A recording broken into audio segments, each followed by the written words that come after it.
প্লেনের ভিতর ছাত্রলীগের ছেলেরা ঢুকে গেছে, বাসের মধ্যে যেমন ঢুকে এরকম মনে হতো সম্রাট আসছে কোনো আর কি। আমি তো এরশাদ আমলে, বিএনপি আমলে ওদের ছাত্র নেতাদের লাইফস্টাইল দেখেছি।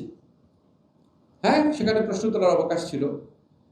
আর শেখ হাসিনার আমলে আমারই তো স্টুডেন্ট ছিল, ম্যাক্সিমাম তো ঢাকা ইউনিভার্সিটি ল ডিপার্টমেন্টের স্টুডেন্টাই তো ছাত্রলীগের সভাপতি সাধারণ সম্পাদক হতো।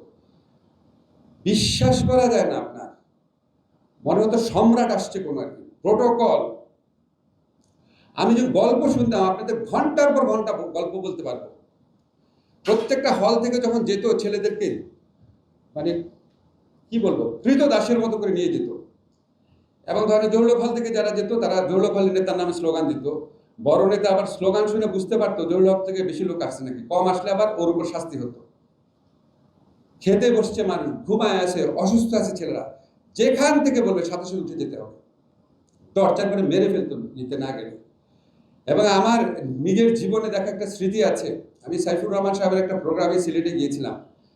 আমাকে একটু গল্পগুলো শোনেন, এগুলি মানে বিশ্বাস করার মতো কিনা। সেখানে ছাত্রলীগের তখন সভাপতি ছিল রাব্বানি, ছিল সাধারণ সম্পাদক, আর সভাপতি ছিল কি নাম মনে আছে আপনাদের? শোভন।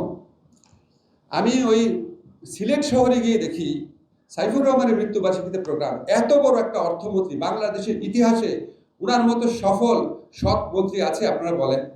আজকে আমরা উনার ব্যাট এবং বিভিন্ন সিস্টেমের উপর ভিত্তি করে দাঁড়ায় আছে আমাদের অর্থনীতি। পুরা সিলেট শহরে ওনার কোনো পোস্টার নাই, সমস্ত জায়গায় শোভনের পোস্টার। সাইফুর রহমানের মৃত্যুবার্ষিকী, শোভনের পোস্টার, কারণ শোভন এখানে আসছে। পুরা সিলেট শহরে কোথাও সাইফুর রহমানের পোস্টার লাগাতে দেয় না। প্লেনের ভিতর ঢুকেছি, এয়ারপোর্টের ভিতর ঢুকেছি, এয়ারপোর্টের রানওয়েতে ছাত্রলীগের ছেলেরা চলে আসছে, প্লেনের ভিতর ছাত্রলীগের ছেলেরা ঢুকে গেছে, বাসের মধ্যে যেমন ঢুকে এরকম।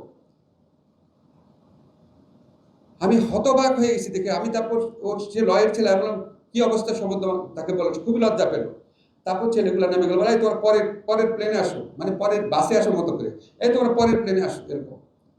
রানওয়ের ভিতর শত শত ছেলে ঢুকে গেছে একটা ছাত্রলীগের সভাপতিকে বিদায় জানানোর জন্য সিলেট থেকে। আপনি বলেন, আপনার, আমি জানি না মানে উত্তর কোরিয়া বা মিয়ানমারের মতো দু একটা দেশ ছাড়া এরকম নজির পৃথিবীর কোথাও আছে না।